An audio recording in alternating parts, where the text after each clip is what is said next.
3시간 동안 함께하는 라이브 실습 강연, 실시간 Q&A와 꼼꼼한 지도, 개발 모르는 직장인을 위한 AI로 업무 자동화하기 라이브 실습 강연. 지금 바로 댓글창을 확인하세요. 처음에 현대자동차가 이 로봇을 만드실 때 엔비디아 GPU 사용했어요. 300W 정도 소모하니까 가열도 심하고 양산하기가 좀 어려웠었어요. 그럴 무렵에 저희가 이제 저전력 칩이 있다. 그래서 이제 해보자 했었는데 300W 먹던 그 GPU 대비 5W 미만이고 성능은 GPU만큼 나오고 그게 피지컬 AI의 센터 되는 팀인 거예요. 인간 수준의 지능을 5W로 구동시킬 수 있으면 그 로봇이 인간 지능 수준의 말을 알아듣고 작업을 할 수 있게 되잖아요. 안녕하셨어요. 박영선의 테크토크 오늘 11번째 순서입니다. 새해가 되면은요, CES가 화두를 던지고 그리고 다보스 포럼에서 그 화두와 연이어서 넓은 토론이 열립니다. 그런데 이 CES의 2024년도에 혁신상을 받고 또 올해도 혁신상을 받고 그리고 다보스 포럼에서도 초청돼서 세상의 눈을 크게 뜨게 한 주인공이 있습니다. 오늘 디백스의 김노건 대표 모셨습니다. 안녕하세요. 네, 안녕하세요. 감사합니다. 네. 아주 바쁘셨겠어요, 올 초에. 맞습니다. 네. 이 CS 다녀온 사람이 저한테 거기 가봤더니 디백스라는 그 회사가 엄청나게 부스를 크게 차렸다고 그러면서 저한테 물어봐요. 그 회사 어떤 회사냐고. 그래서 앞으로 장래가 촉망되는 아주 좋은 회사가 될 것이다. 이렇게 얘기했어요. CS에서 올해 혁신상 받은 거는 어떤 내용으로 혁신상을 받으셨어요? 두 가지인데요. 과거에 받았을 때는 이제 원천 기술 첫 제품 나왔을 때 받은 거라면 올해는 응용 기술, 그러니까 우리 고객들이 원했던 제품들이 다 사양이 바뀌어서 이제 모듈 제품을 새로 만든 거, VMPO라고 부르는데 그게 이제 사실 GPU 대비 굉장히 이피션트 해가지고 상 받은 게 있고. 그게 어디 온 디바이스에 쓰이는 건가요? 이거는 서버에 쓰여요. 서버에 PCI 카드인데 작은데 그 한 장이 큰 GPU 카드 4개 정도를 처리해 줄 수 있어서 글로벌 국이 원해서 이제 스펙을 받아서 만드는 건데 그걸出품했었고, 그 다음에 하나는 SOC화 해가지고 저 AI 반도체 만든 게 있어요. 그 부분이 하나 상을 받았고요. 사실 저희 이제 혁신상 받는 건 그렇게 중요하지 않은데 올해가 좀 특이점이 저희 칩을 가져다가 산업용 PC를 만든 회사가 있어요. 식스팹이라고. 미국의 이제 회사인데 자기 원래 제품이 있었어요. 중계기가 들어갈 수 있는 PC예요. 조그만. 거기서 저희 이제 그 M.2 모듈을 집어넣어서 AI 중계기 같이 만든 건데 요게 베스트 오브 이노베이션을 받았어요. 그래서 저희 고객이 저희 제품만 집어넣었을 뿐인데 최고 혁신상 회사들이 나오면서 저희가 이제 정말 이제 시장을 잘 잡을 수 있을 것 같은 거는 그런 시그널을 보는 거죠. 저희 거가 받는 거는 저희 잘했습니다 하는 거고 저희 고객사 제품이 받는 거는 이제 시장에서 정말 혁신을 일으키고 있구나. 그러니까 디백스 제품이 거기에 들어가서 뭔가 더 큰 거를 만든다. 그리고 2026년에 화두가 피지컬 AI다. 이 CES 가보니까 어때요? 그 피지컬 AI 피부로 느껴져요? 올해는 정말 차이가 있었어요. 저 지난 4, 5년을 계속 봤는데 올해는 로봇이 너무 많아요. 그걸 보면서 느끼는 거는 무인화, 무인제조, 다크 팩토리. 이런 일들이 지금 정말 전 세계적으로 일어나는 것 같다. 다국적의 로봇 회사들이 다 나와서 너무 비슷비슷한 로봇들 많지만 지금 만들어지고 있습니다. 그걸 보면서는 피지컬 AI의 원년이 맞겠다 이런 생각이 듭니다. 보통 이제 CES가 문을 열고 나면 그 다음에 다보스 포럼이 이걸 받잖아요. 그 다보스 포럼에서도 초청받으셨다면서요? 다보스 포럼 2년 전에요. 저희 디백스를 공식 초청해서 전 세계 AI 반도체, AI 칩 인더스트리를 대표하는 기업으로 저 인바이트를 받았고 글로벌 아젠다들은 2개 정도로 이제 추진하고 있었어요. 글로벌적으로 이런 게 좀 필요하다. 재작년부터 AI가 근데 정말 거품이 아니냐, 정말 이 세상을 바꾸는 기술 맞냐, 이제 이런 의구심이 사실 있었어요. 그래서 작년부터 이제 마인즈 어워드라는 거를 신설하면서 정말 세상을 바꾸는 AI 기술들을 찾아내서 상을 주면서 그 사례들을 한번 계속 트랙해보자. 그랬을 때 저희가 이제 작년에 현대자동차 로봇에 저희가 이제 칩 넣은 걸 가지고 사례를 냈고 선택이 됐어요. 정말 이게 세상을 바꿀 것 같다. 그래서 봤더니 이제 팍스콘이 자기 공장에다 자동화하고 있는 것들이 또 사례로 올라왔고, 지멘스 같은 회사들이 이제 사실 산업 자동화 이런 것들을 하거든요. 그것 때문에 또 올라오고, CATL이라고 전기기 배터리 만드는 회사도 그 공장을 자동화하고 있어요. 이 사례들이 다 같이 수상을 했어요. 정말 다크 팩토리, 팩토리 오토메이션 이런 것들이 많이 발전하고 있고 해서 다보스에서도 사실 또 피지컬 AI가 지금 주요 얘기가 아닌가 생각이 들었습니다. 최근에 현대차 로보틱스 랩하고 또 뭔가 일이 많이 있었던 걸로 제가 들었는데요. 네. 공교롭게도 그 CES 기간 중에 전 세계에 인계됐어요. 현대자동차가 그간 오랫동안 준비해온 그 로봇을 이제 상용화 시키는데, 거기서 저희가 이제 3년 동안 협업해서 저희 칩이 탑재돼서 양산되거든요. CES에서 혁신상 받은 거, 그 다음에 AI 반도체, 원디 피지컬 AI 반도체로서도 글로벌 선도인 거로, 또 CES가 굉장히 비중 있게, 스타트업으로서는 전례 없는 수준으로 좀 다뤄진 상황에서 또 현대차 좀 이번에 로봇이 이제 좀 되게 화제되는데 그 기간 중에 또 이제 디벡스 칩이 현대자동차에 들어간다. 그 로봇에 이게 굉장히 화제가 많이 돼서 또 저희가 또 많이 바빠졌었는데 아직도 수면 안에 있는 게 한 5개 정도가 있는데 올해 안에 계속 나올 것 같긴 한데 현대자동차 그 협업권이 사실 의미가 되게 있어요. 다보스 포럼이 집중하는 이유가 뭐냐면 처음에 현대자동차가 이 로봇을 만드실 때 엔비디아 GPU 사용했어요. 이 엔비디아 GPU는 한 300W 정도 소모하니까 배터리로 돌아다니는 시스템에 적합하지도 않고 과열도 심하고 그래서 이제 프로토타입에서는 승인이 됐지만 양산하기가 좀 어려웠었어요. 그럴 무렵에 저희가 이제 저전력 파워의 칩이 있다. 그래서 이제 해보자 했었는데 처음에는 원래 LTE 통신 모듈을 그냥 집어넣고 로봇에 서버에서 이게 이제 AI를 하려고 하셨다가 근데 통신이라는 게 언제든 끊길 수 있고 그렇죠. 느려질 수 있거든요. 그러니까 당연히 금방 이제 이게 안 되겠구나를 아셨고 그러면 온디바이스 AI 반도체 없으면 안 된다 양산이 이제 이렇게 돼서 봤더니만 300W 먹던 그 GPU 대비 5W 미만이고 성능은 GPU만큼 나오고 처음에는 가격 별로 생각 안 쓴다고 하셨더니만 최근에는 가격도 굉장히 중요하다 해서 그러려면은 이제 디벡스 칩이 좀 적합하다 이래가지고 3년 동안 협력 개발하고 그렇게 하면서 나왔는데 이게 이제 때마침 피지컬 AI 세상이 되면서 다보스와 CES가 집중 조명하는 시간에 딱 공개되니까 굉장히 뜻깊은 상황이었던 것 같아요. 이 300W를 5W로 이거 엄청난 혁명인데요. 그럼 5W로 세상을 바꾸는 사나이 뭐 이런 닉네임도 붙일 수 있을 것 같아요. 중국 바이두하고도 또 양산한다면서요. 바이두하고는 이제 한 작년 2월에 만났었는데 그것도 또 되게 뜻깊은 게 그때 이제 딥시크라고 AI 세계 안에서 엄청난 일이 벌어졌죠. 그러니까 GPU를 많이 안 쓰고도 AI를 만들 수 있다. 사실 바이두 만나기 어려운 게 레노버나 이런 하드웨어 업체들이요. 바이두 만나려면 미팅 한 30분 잡히고 그마저도 좀 재미없으면 5분 만에도 그냥 가버리신대요. 그런 정도로 만나기 힘든데 우연히 미팅이 잡힌 거예요. 가가지고 칩 보여드리고 버터 데모 해드리고 전성 얘기 다 해드리니까 너무 재밌어 하시더라고요. 그래서 이제 실증이 들어갔는데 거기가 하고 있었던 그 어플리케이션 올려보니까 300W 먹는 GPU보다 성능이 5배 정도 나오는 거예요. 그 알고리즘과 저희 칩의 케미가 좋은 건데 원래는 저희가 한 GPU 정도 성능 내는 거를 가까스로 하거든요. 근데 그래도 뭐 5W 300W 그리고 가격도 뭐 몇천 불인데 우리는 100불도 안 되니까. 그래서 그런 걸로 이제 하고 있는데 갑자기 5배가 나니까 이분들이 이제 천지개벽하는 거를 본 거예요. 자기가 만든 알고리즘에서 그러니까. 그러니까 그 알고리즘도 최적화되어 있는 모양이군요. 우리 거에 최적화는 안 했는데 네네. 신기하게도 이게 운이 그러니까 맞을 된 거죠. 그래서 5배가 나면서 이거는 본 적이 없는 수준의 상황이잖아요. 또 더 좋았던 건 그분들이 온디바이스를 하시려고 뭐 인텔, 퀄컴, 중국에 있는 그 NPU들 막 다 써보신 팀이거든요. 다 실망하고 포기했었던 상황이었어요.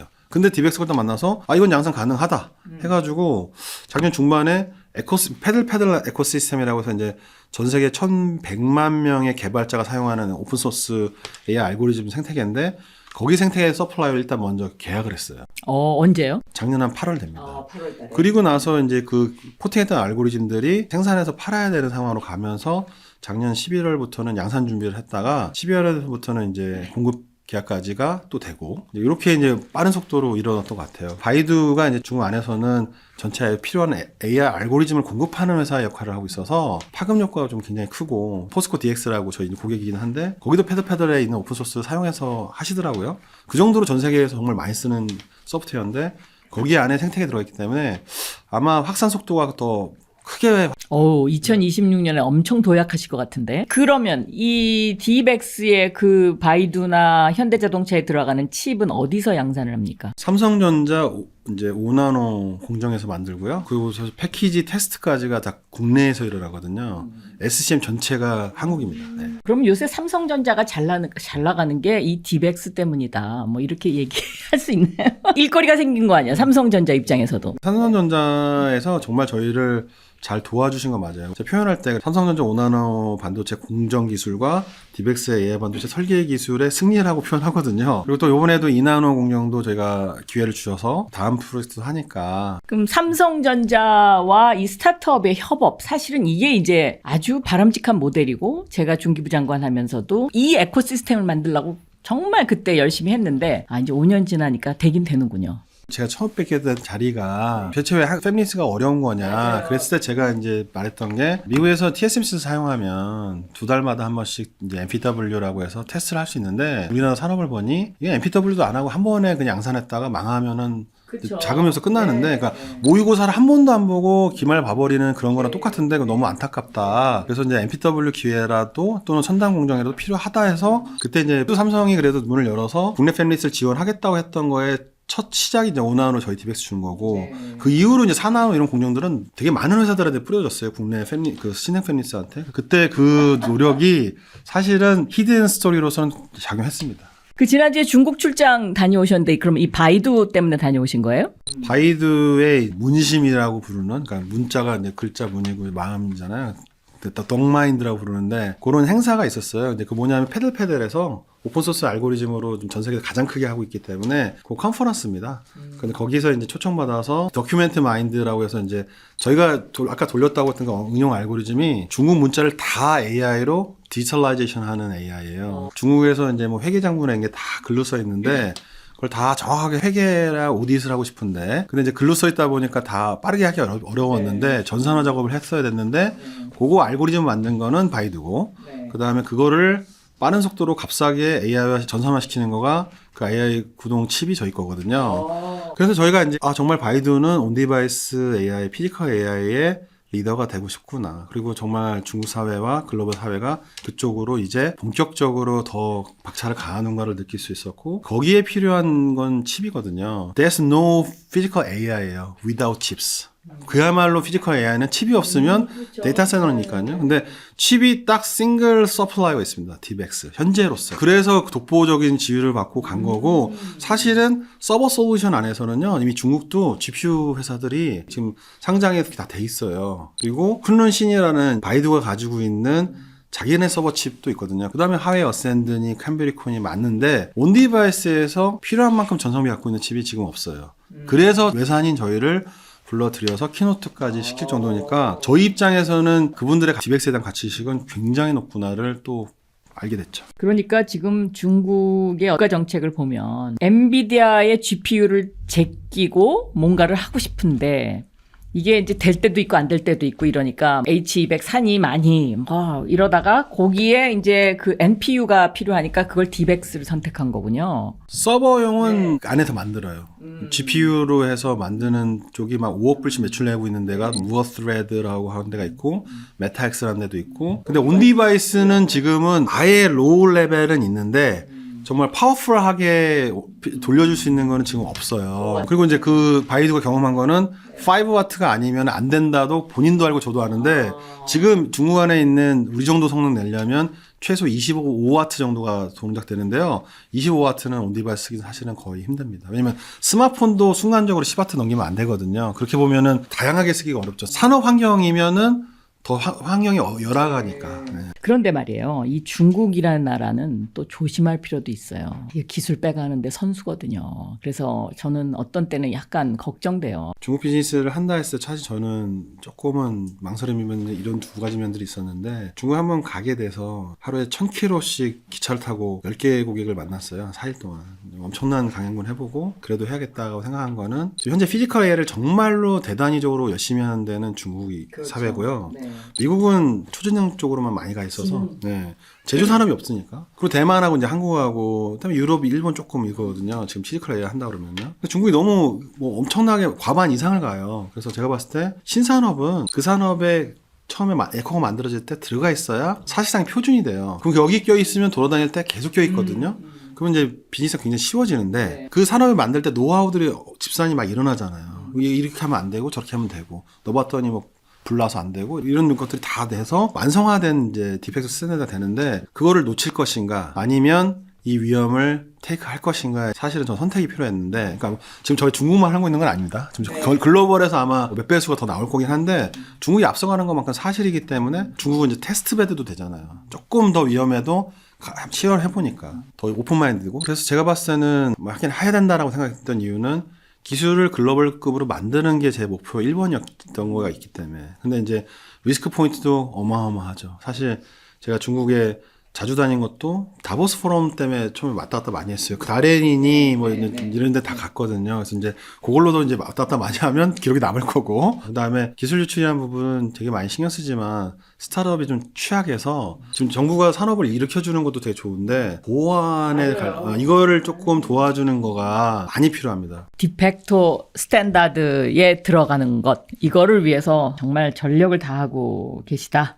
그런데 사실 과거에는 미국이 디팩토 스탠다드는 당연히 이건 우리 거야, 이제 이런 거였는데, 이거를 중국에서도 찾을 수 있다? 이게 그만큼 중국의 위상이 커졌다, 이렇게 이제 해석할 수 있는 거죠. 그럼 중국만이 아니라 미국도 지금 진출하고 계신 거죠? 굉장히 액티브하게 하고 있고요. 사실은 전방위 산업 안에서 좀 영업 활동하고 있고 당연히 글로벌 회사로 들어봤지 싶은 회사들이 프로젝트가 여러 개가 가고 있습니다. 근데 올해 안에 그래도 몇 개는 회자돼서 안정할 만하다. 그런 정도 내용이 나올 만큼 꽤 있을 것 같습니다. 이게 이제 반도체 AI가 점점 국가 대항전으로 가고 있잖아요. 그러면 이 국가 대항전의 핵심을 한마디로 얘기하면 과연 그 나라가 풀스택을 갖추고 있냐, 뭐든지 다 할 수 있냐, 이건데 이 풀스택 갖춘 나라가 미국, 중국? 예. 정말 연말하게 보면 풀스택이라 하면 AI 반도체를 독립할 수 있냐, 그 다음에 AI 파운데이션 모델을 독립할 수 있냐, 그럼 이걸 응용 제품으로 만들 수 있는 응용 제품에 관련된 에코를 가지고 있냐, 그 다음에 이제 생산 시설이 있냐, 이런 거거든요. 그렇죠.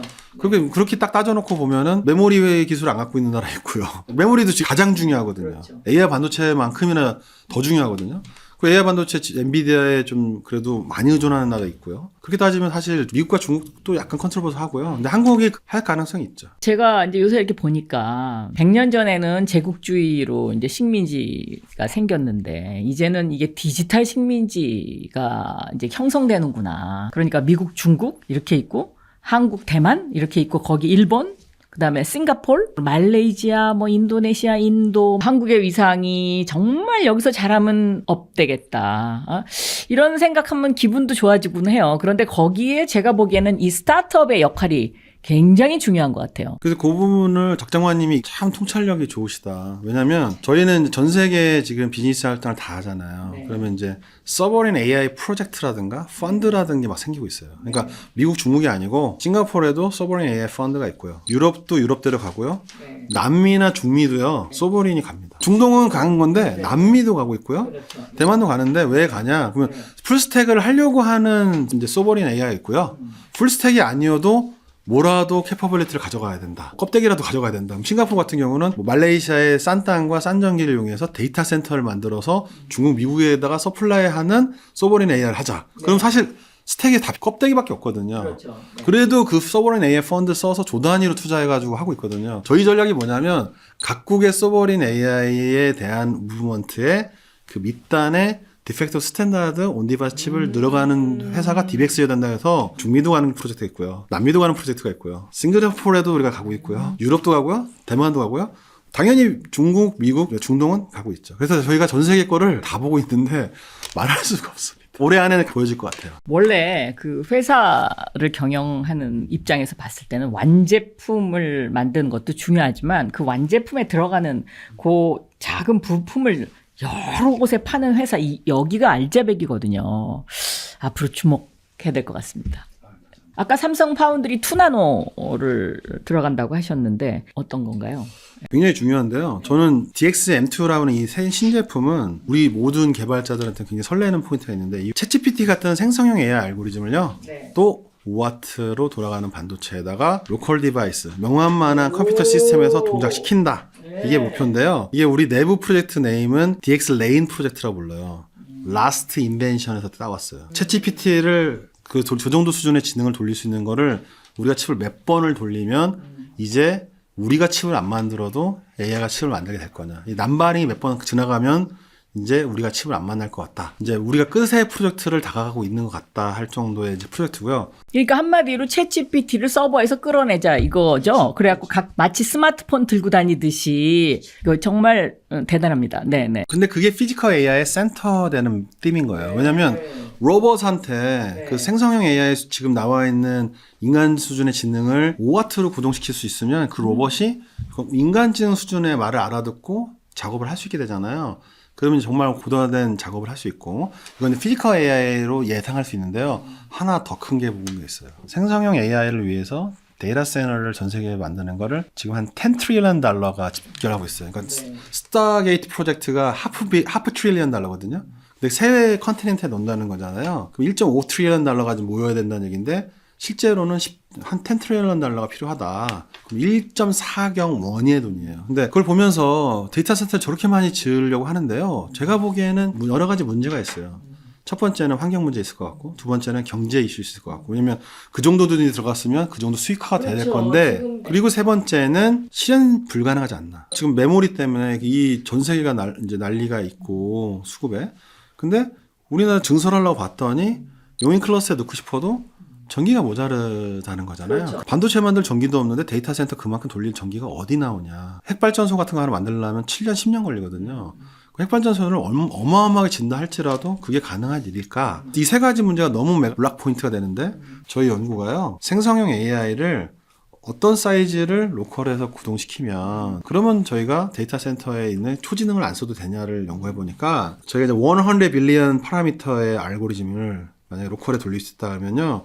저희가 쓰는 챗GPT를 많이 쓴다 그러면 저희가 하는 질문 쿼리에 5분의 1 정도만 초지능으로 가면 되고요. 나머지 한 80% 이상은 이 100빌리언짜리 알고리즘이 해결해 줄 수 있는 거예요. 왜냐면 지금도 제가 써보면 정확하게 밝히진 않거든요. 챗GPT나 이런 쪽에서 몇 빌리언짜리 쓰나 했더니 다른 회사들도 보면 좀 제가 암암리에 들어보면 20빌리언? 100빌리언까지도 잘 안 돌리는 거예요. 30빌리언, 40빌리언 정도면 괜찮은데 저희가 지금 이게 돌리려고 하는 칩이 한 100빌리언까지가 가능해요. 뒤집어 얘기하면은 AI 인프라스트럭처의 가상적 5배를 증식시킬 수 있는 방법은 온디바이스 AI에서 돌려주면 돼요. 또 사실 작년에 딥시크 나온 게 좋은 게 딥시크가 나오면서 이제 MOE 아키텍처 이래가지고요. 100빌리언이 필요하면 사실 100빌리언을 다 필요한 게 아니라 한번 인프런스 할 때 한 17빌리언 정도만 쓰면 돼요. 그러니까 한 10분의 1, 5분의 1 정도만 읽어내면 되거든요. 그럼 연산할 때. 그리고 그러고 보면 저희가 온디바이스에서 100빌리언까지가 원활하게 갈 수 있고 30빌리언, 40빌리언 장들은 굉장히 쾌적해져요. 그래서 오히려 지금 챗GPT 쓰는 것보다 더 빠르게 항상 정확한 의사소통을 갖고 응답할 수 있게 만드는 게 로컬 디바이스가 만들어진다는 거예요. 그러면 더 QoS도 좋아지기 때문에 제 생각에는 그래서 이게 저희가 집중하고 있는 이거 하나를 잘 만들면 AI의 어떤 판도와 역사 흐름을 바꿔낼 수 있다. 그러면 이제 10 트릴리언 달러 모이는 것보단 한 1.5 트릴리언 달러로 좀 증식하고 나머지는 디바이스로 필요한 만큼 그때그때 증식시키면 되니까 경제적이고 효율적일 거다로 생각한 거고요. 그걸 이제 CES에서 중요한 메시지로 저희가 계속해서 얘기했던 거죠. 그러니까 지금 하신 말씀을 요약하면 마더 생성형 AI가 있는 거고 이 마더 생성형 AI는 아주 정말 전문적인 것을 할 때만 교신을 하고 나머지는 이제 온 디바이스에서 다 해결이 가능하다. 그것도 100빌리언이 가능하다. 이건 혁명인데요. 제가 보기에. 그러니까 새로운 전환입니다. 그러니까 제가 2010년도에 팀쿡을 만났을 때 스마트폰을 탁 들어보이면서 저한테 이랬거든요. 이거 별거 아닙니다. 그래서 제가 저 사람 왜 저런 이야기를 꺼내지? 그랬어요. 그래서 왜 제가 이게 별거가 아닙니까? 이제 이랬더니 이거요. 남들이 안 쓰는 그 기술을 다 조합한 거예요. 그러니까 자기하고 스티브 잡스하고 둘이 앉아서 이 세상에 떠돌아다니는 기술 중에서 남들이 안 쓰는 걸 한번 다 모아보자. 그리고 그걸 모아서 만든 게 스마트폰이고 특히 삼성이 안 쓰는 기술을 우리가 많이 쓰고 있습니다. 이렇게 나와서 제가 그때 굉장히 충격을 먹었거든요. 근데 이게 똑같은 논리네요, 지금. 별거 아닙니다. 왜냐하면 이미 오늘날 서버 GPU 데이터 센터에서 되는 이 기술이에요. 그렇죠. 디백스의 기여 포인트 딱 하나예요. 거기서 데이터 센터에서 벤틸레이션 파워 쓰고 냉각하고 엄청난 기계들 거기서 CPU 막 엄청나게 큰 거 메모리 엄청난 디바이스로 할 수 있거든요. 근데 그걸 껌종이만한 거 위에다 올려서 5W만 쓰게 하고 명암판만한 컴퓨터 시스템에서 지금 여러분들이 온라인에 쓰고 있는 챗GPT를 그대로 쓸 수 있게 만드는 거 딱 요거 하나밖에 없거든요. 그러니까 AI PC를 들고 다닐 수 있게 만드는 거네. 웨어러블까지 가능하죠. 그러니까. 그러면 어떻게 될 것이냐가 저희가 하는 질문이에요. 굉장히 재밌지 않겠는가. 그러면 이제 세상이 또 한 번 완전히 바뀌는 거죠. 처음에 스마트폰 나왔을 때처럼. 그래서 제가 이 프로젝트를 우리가 2년 전에 시작했거든요. 그래서 2나노가 필요했던 건 5W에 돌아야 되는데 저희가 5나노 사용했잖아요. 프로파일링을 해봤어요. 그랬더니 10W 정도 돌겠더라고요. 근데 10W 갖고는 저희가 막 못 씁니다. 영암만하게 되려면 5W를 써야 발열에 이런 것들이 굉장히 값싸게 일어나고 또 안정성도 어딜 가든지 쓸 수 있거든요. 그러면 딱 계산해보고 프로파일링 해보니까 2나노 있으면 되는데 그래서 삼성 전자 파운드리 가서 저 좀 해주세요 했는데 그게 삼성 이제 SF2P 공정에서 저희가 첫 번째 고객이거든요. 그걸 주신 거는 아마 이제 우리가 이거 프로젝트 성공시키면 지금으로서는 그냥 뭐 스타트업 조그만 회사 하나 프로젝트지만 역사 남는 선택이었을 거라고 삼성한테 될 것 같고, 저희가 이 프로젝트 시작할 때 엔지니어들하고 처음에 딱 구성됐을 때요 되게 재밌었어요. 제가 얘기하기를 오픈 AI는 마담 퀴리다. 그러니까 방사선 효과를 본 우리가 누굴 것 같으냐, 역사에 뭘로 남을 것 같으냐, 우리는 오펜하이머다. 이게 어떤 파장을 일으킬지 모르겠지만 각오만한 파장이고 우리 인생 안에서는 다시 오지 않을 정도의 레디컬 체인지 있을 거다. 그래서 전 직원들이 좀 전율해하면서 시작했던 프로젝트고, 푸시를 안 해도요 직원들이 엄청나게 열심히 합니다. 이 프로젝트 이제 칩이 올해 하반기에 나오니까. 그리고 올해 중반에 이제 평가를 다 들어가고 있기 때문에 전 세계에 오픈소스 되어 있는 것들을 다 포팅할 거예요. 딥시크, 바이두도 있지만 오픈 AI OSS, 그 다음에 라마 4 이런 것들을 다 구동시킬 겁니다. 그거를 이제 연말 나오면 이런 모든 모델이 지금 명함 많은 데서 이렇게 해서 동작됩니다. 튜토리얼과 데모를 할 거예요. 창업자이자 경영자로서 딥엑스라는 기업의 가치를 어디에 두고 있습니까? 딥엑스가 하는 가치가 뭘까? 이게 사실은 가장 중요한 정체성이거든요. 투자자들이 물어봐요. 왜 딥엑스 없으면 이 세상이 안 돌아가요? 딥엑스가 있어서 뭘로 이 세상을 지탱해요? 물어보는데요. 창업자이긴 한데 저 자신을 엔지니어라고 아직도 생각해요. 인류 문명이 제가 봤을 때 전 시대가 두 개로 분리된다고 보거든요. 인간지능 수준 이상의 그 AI가, 그러니까 지능이 도처에다 존재하면요 초지능 문명이라고 부를만 하고, 그러고 나면은 인간 세대는 원시 시대와 AI enabled age로 나뉠 거라고 봐요. 뗀석기냐 구석기냐는 너무 미미해서 구분할 필요가 없을 거요 정도로 너무 큰 차이가 있을 것 같거든요. 3대 우주 성령 중에 하나가 AI라고 하셨으니까. 우주 138억 년의 역사 가운데 3대 사건 중에 하나가 AI의 출현이다. 그러면 AI 이네블 시대와 아닌 거의 시대로 또 분리할 거 아니에요, 인간 사회는요. 그러면 그렇게 봤을 때 결국 로우 파워로, 저전력으로 이게 모든 것들이 존재하게 만들어야 되잖아요. 그리고 그게 되면은 제가 봤을 때 인간의 고통의 메인 소스는 lack of intelligence, knowledge and wisdom이거든요. 제가 볼 때. 철학자가 한 말인데요. 이 문제를 푸는 방법이기도 하거든요. 그럼 인간의 가장 어려운 고통을 해결해주는 문제죠. 가치가 어마어마하잖아요. 근데 뭐가 필요하다고요? 저전력의 칩이 필요합니다. AI 칩이. 저는 연봉도 지금 제가 애플에 다니는 것보다는 5억, 10억 들 받고 다녀야 되고, 아직까지도 IPO도 못했고 양산도 충분히 해서 돈을 못 벌었기 때문에 좀 힘들게 살아야 되고요. 그럼 이거에 대해서 제 저스피케이션이 뭐냐? Best use of my talent라고 생각한다. 어떤 일을 하면 이거보다 더 가치 있냐 찾을 수 없고, 그러면 딥엑스라는 역할도 이게 있어서 공장 자동화가 일어나고 로봇이 일어나고 우리 뭐 신호등이 지능적으로 바뀌어서 교통사고가 거의 없어져 버리고 병이 날게 병이 안 나고, 이런 일들을 할 수만 있으면 그 가치를 뭘로 얘기할 수 있냐 이거죠. 그게 제가 만날 수 있는 최대 가치라고 보고, 물어봐요 사람들이. 이렇게 고생 많이 하시는데 성공 못 하시면 어떻게 할 거냐를 굉장히 많이 물어보는데요. 저는 이미 성공한 게 제가 생각했던 미래를 실현한 거고, 칩이 나와서 구동이 되고 있고, 그 다음에 이제 로봇에 들어가고 있고, 공장 자동화 들어가고 있고, 전 세계에 뿌려지고 있잖아요. 이걸 제가 가장 성공하고 있는 상황은 지금이거든요. 가장 어려운 거. 아직 세상에서 쓰지 않은 이 물건을 쓰게 만들어 전 세계를 잠식하는 거에 시작을 여는 일을 하는 거잖아요. 이미 성공하고 있다 생각하고, 딥엑스의 가치도 금전적인 어떤 상업적 성공으로서 1위가 아닐지라도 이미 그거에 가장 선도하는 것만큼은 CES에서, 다보스에서 전 세계 일반이 볼 수 있게 하고 있는 중입니다. 앙트러프리너로서의 그 진심이 느껴졌어요. 지금 앞으로 많은 기대를 하도록 하겠습니다. 감사합니다. 네. 박영선의 테크톡, 오늘은 5와트로 세상을 변화시키는 사나이, 그리고 손에 들고 다니는 AI 컴퓨터를 완성하겠다, 이런 포부를 가진 딥엑스의 김노건 대표 만나봤습니다. 감사합니다. 3시간 동안 함께하는 라이브 실습 강연, 실시간 Q&A와 꼼꼼한 지도, 슈퍼워커가 되고 싶은 당신을 위해 준비했습니다. AI 시대를 위기가 아닌 기회로 바꾸고 싶은 여러분, 신선한 자극이 필요하지 않으세요? 개발 모르는 직장인을 위한 AI로 업무 자동화하기 라이브 실습 강연, 지금 바로 댓글창을 확인하세요. 미래를 먼저 보다. 디타임즈.